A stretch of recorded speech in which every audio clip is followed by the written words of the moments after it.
যখন আফরোজা আব্বাস নির্বাচন কমিশনের সামনে ওই যেটা হলো বিভাগীয় যে কমিশনার অফিসের সামনে 5 থেকে 6 হাজার লোক নিয়েছিল, আমি ডাক দিলে সেখানে 50 থেকে 1 লাখ লোক আসতো, তাহলে একটা রক্তাক্ত মারামারি হইতো, অনেকগুলা লাশ পড়তো।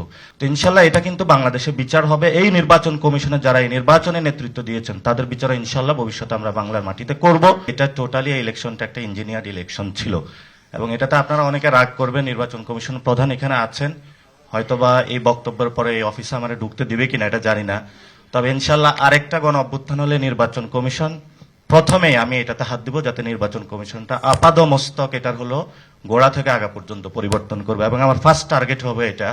কারণ আমি একজন প্রার্থী হিসাবে এই ইলেকশনে যেটা দেখেছি, আমি নির্বাচন কমিশনে ফোন দিয়েছিলাম, ওনারা মামুনুল হকের আসনে একটা নির্দেশনা দিয়েছিল যে বক্সের বাইরে যদি সিল পড়ে সেটা হলো কাউন্ট হবে না, কিন্তু আমার আসনে নির্দেশনা দিয়েছিল যে বক্সের বাইরে যদি সিল পড়ে সেটা হলো কাউন্ট হবে।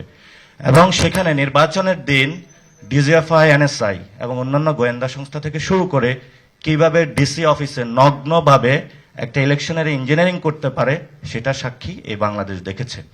এবং সেই রিপোর্টগুলো আমরা বিভিন্ন জায়গায় ইন্টারন্যাশনাল কমিউনিটির কাছেও দিয়েছি এবং আমি যেহেতু এটা নিজের নগ্ন সাক্ষী ছিলাম, ইনশাল্লাহ এই পরিবর্তনটা হবে।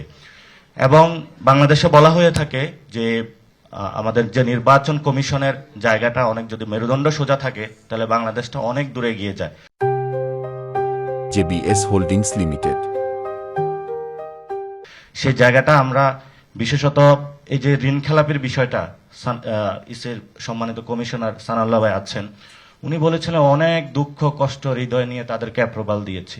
কেন? আপনার দুঃখ কষ্ট থাকলেই তো আপনি সংবিধান লঙ্ঘন করতে পারেন না।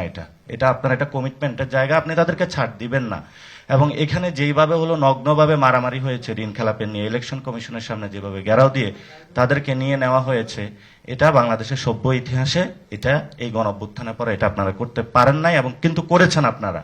যাক, আল্লাহ আপনাদের উপরে একটা ব্লেজিং দিয়েছে আমাদের এই প্রধানমন্ত্রীর, সেই প্রধানমন্ত্রীর ব্লেজিং নিয়ে আপনারা আছেন, থাকবেন। কিন্তু লোকাল গভর্নমেন্টে আমরা আশা করব যে আপনারা এই ধরনের কোনো অ্যাক্টিভিটিসে যদি যান সেটাতে হয়তোবা মানে রাজপথ খুবই পরিস্থিতি উত্তপ্ত হবে।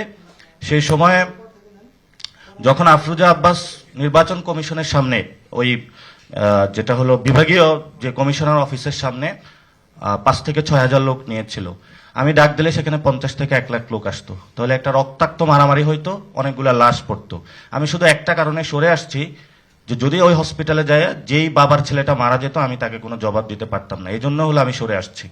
তো ইনশাল্লাহ এটা কিন্তু বাংলাদেশে বিচার হবে। এই নির্বাচন কমিশনের যারা এই নির্বাচনে নেতৃত্ব দিয়েছেন তাদের বিচার ইনশাল্লাহ ভবিষ্যতে আমরা বাংলার মাটিতে করব। এবং সাথে সাথে লোকাল গভর্নমেন্ট ইলেকশনে যদি এর থেকে কোনো বাজে পরিস্থিতি হয় সেটার বিরুদ্ধে আমরা শক্ত হাতে প্রতিবাদ করব। আমরা এখানে বাই কনস্টিটিউশন দেশের জন্য কাজ করতেছি। আমরা নির্বাচন কমিশনের প্রধানের বাসায় যাব, খাবো, এটা পার্সোনাল সম্পর্ক। যারা নির্বাচন কমিশনার আছেন আপনারা আমাদেরকে দোয়া দিবেন, আমরা আপনাদের দোয়া দিব। কিন্তু যখন আপনারা একটা চেয়ারে আছেন সে চেয়ার ধরে আমরা কথা বলবো। আর আমি এখানে যখন কথা বলছি আমি ব্যক্তি না ছেড়ে কথা বলছি না, আমি এনসিপির একজন প্রতিনিধি হয়ে কথা বলছি। আমরা যেটা বিশ্বাস করি সেই বিশ্বাসটা বাংলাদেশে ইনশাআল্লাহ বাস্তবায়ন করব। এবং ওই যে অপু ভাই আছেন, ওনার সাথে তো অনেক আগে কথা হয়েছে। তো ভাই আপনারাও দেখবেন যে লোকাল গভর্নমেন্টটা যাতে সুষ্ঠুভাবে হয়। লোকাল গভর্নমেন্টে যদি সুষ্ঠুভাবে না হয় সেটাতে কিন্তু রাজপথ, আমরা আবারও বলছি, ভয়াবহ উত্তপ্ত হবে।